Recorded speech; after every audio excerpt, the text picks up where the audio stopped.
Welcome to In the Workshop, a large brass paddle engine and some other nice things on the workbench. My friend Chris Lockwood from 21st Century Steam Company called over to see me the other week and he brought this with him. I've seen this engine before, but I thought it would be a good idea to show it on a video. It's a really odd combination of the old and the new. It's made from brass, it's not really designed to be a working engine. It's more of a high quality ornament and it looks very beautiful indeed, made from brass and stainless steel. As you can clearly see, it's CNC machined, built in China, and it turns over very well. For me, the only thing that spoils this engine, apart from it being made from brass, is the fact that it uses Allen cap head bolts everywhere. I think it's time to give it a run and see how it does run. I did have to adjust the timing slightly.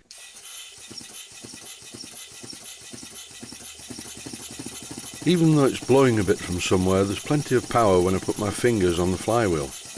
You may be wondering what the tank is on the right hand side of the picture. It's not a condenser, it's a steam inlet distribution box.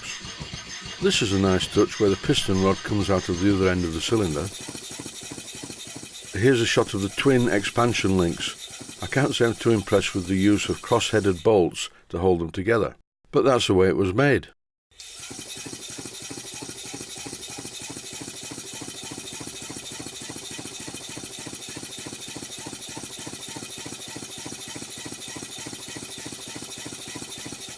At the cylinder end, the hand wheel that changes the position of the expansion links is a thing of great beauty.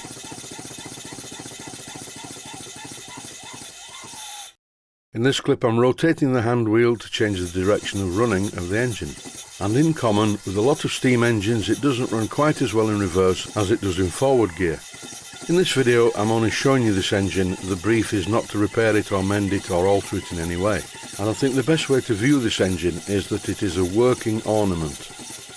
If this was my engine, I would seriously consider building it into a glass case, putting an electric motor in the base of the glass case, which would drive the flywheel. All of the main bearings are fitted with a ball race, so this isn't going to wear anytime soon. I noticed that there is a slight bit of run out on the crankshaft, and I don't know what this is due to, whether it's damage or maybe it was made that way, I don't know. Here's a shot of the expansion links moving up and down, and they're moving up and down because I'm turning the handle at the cylinder end. Everything on this engine is very smooth. I'm going to pause the narration for a while so you can hear and see it in slow motion.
It does make a curious noise, but that's the way it is.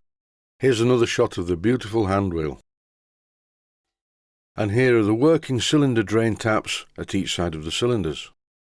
These are definitely taps, not drain cocks. I ran the engine for a considerably longer time than you're seeing here, and the sound of it started to change, it started to get better. The only problem with brass engines is brass is not a good bearing material, it's not a good cylinder material, and it wears very quickly. Although having said that, I do notice that most very small steam toys are made from brass and they seem to work quite well, and some of them don't even have a lubrication system. Generally, these small steam toys run using saturated steam, which condenses the water very quickly and lubricates the metal parts. Here's a shot of the engine from above, and I really must admit I do like the look of this, although the parts are already starting to show some signs of slight wear. Recently I've seen quite a lot of comments online about the quality of Chinese manufacturing, but I think you find now it's getting better. My friend Chris Lockwood at 21st Century Steam imports these.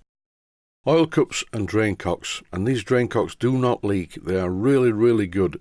When I fit them to my steam engines, there's not even a dribble.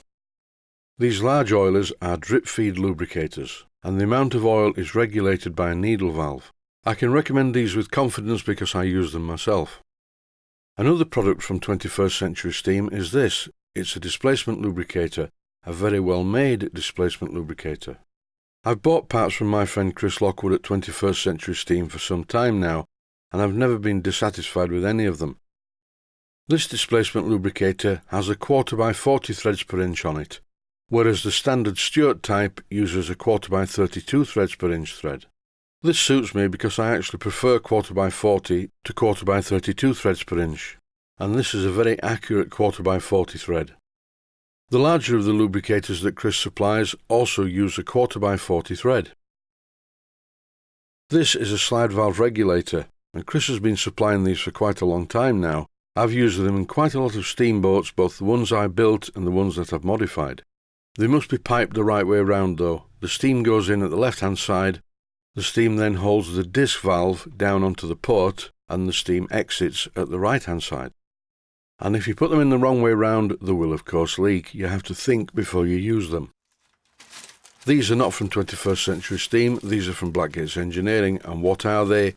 They are Shim Washers, lots of copper washers of various different thicknesses. And the idea is you use these Shim washers in various different thicknesses to allow correct alignment of many things, water gauges, drain taps, drain cocks, or any steam fitting that needs to be in a specific position once it's tightened. And thanks to some of my kind viewers sending gift vouchers for me to Blackgates Engineering, I've managed to stock up on these because I always run out of them when I'm doing jobs that use them. I even bought some 1/2-inch ones which I seldom use. Now it'll be quite a while before I need to restock. And that's it for this video. Thanks for watching, and I hope you found it useful.